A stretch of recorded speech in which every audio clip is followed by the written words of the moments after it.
We believe we need a true humanitarian ceasefire.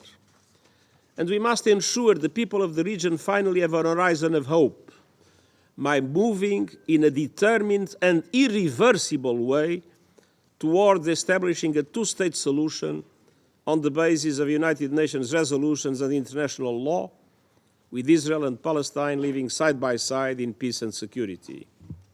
Failure will condemn the Palestinians, Israelis, the region and the world to a never-ending cycle of death and destruction. Let me put it plainly. Civilians, including United Nations personnel, must be protected. Civilian objects, including hospitals, must be protected. UN facilities must not be hit. International humanitarian law must be respected by all parties to the conflict at all times.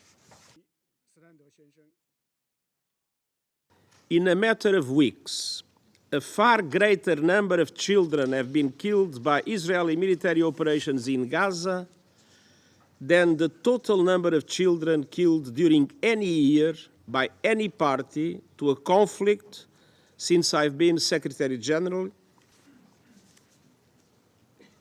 Civilians in Gaza need a continuous flow of life-saving humanitarian aid and fuel into and across the area. Safe and unimpeded humanitarian access to all those in need is critical. This is a welcome start, but as I have been saying from day one, all hostages must be released immediately and unconditionally. Until then, they must be treated humanely, and the International Committee of the Red Cross must be allowed to visit them. Thank you, Mr. That is why we have been urging the opening of other crossings, including Kerem Shalom, and the streamlining of inspection mechanisms to allow for the necessary increase of life-saving aid. But humanitarian aid alone will not be sufficient. We also need the private sector to bring in critical basic commodities to replenish completely depleted shops in Gaza.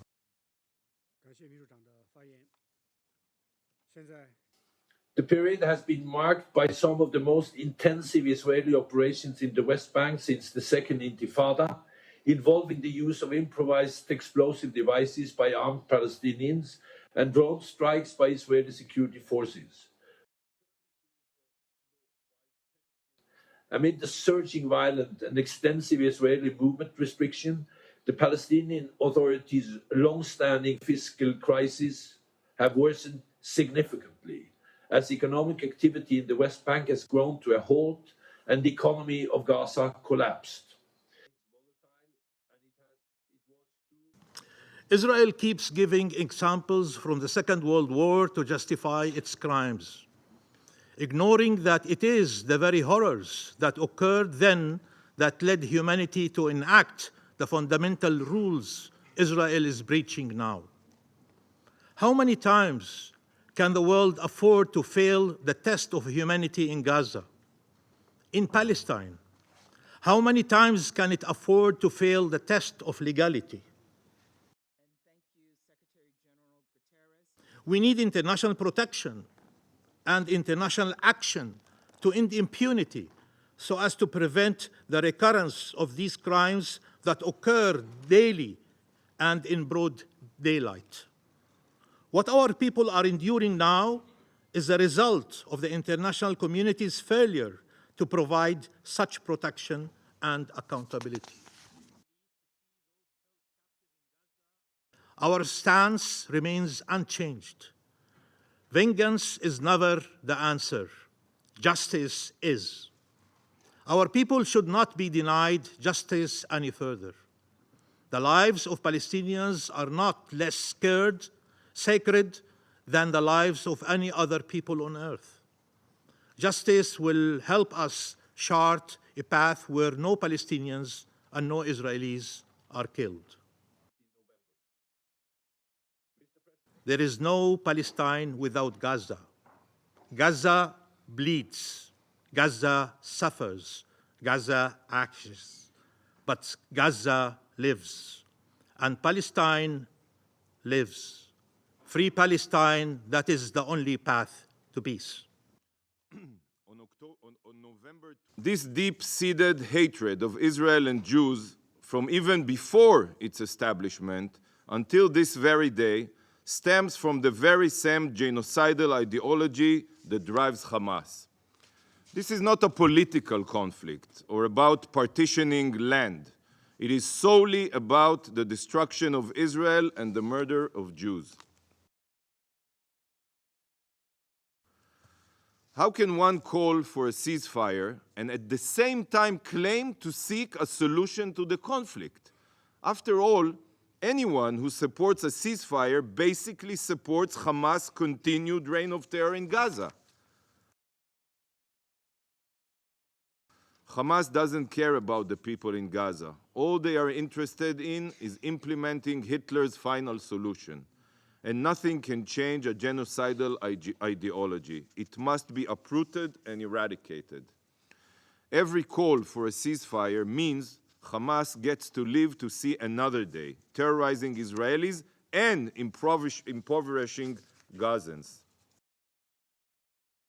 The only way to dramatically improve the situation is to support Israel's mission to eradicate Hamas's terror capabilities. I reiterate again and again and again, this war can end tomorrow, even today, if Hamas returns all of the hostages and turns in all the terrorists who took part in the massacre. A real ceasefire can be achieved that will last decades. Demand this of Hamas. This is the solution.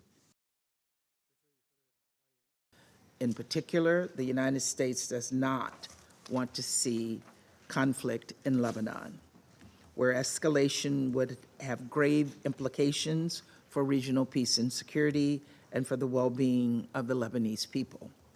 Restoring calm along the Israel-Lebanon border is of utmost importance, and fully implementing Security Council Resolution 1701 is a key component of this effort.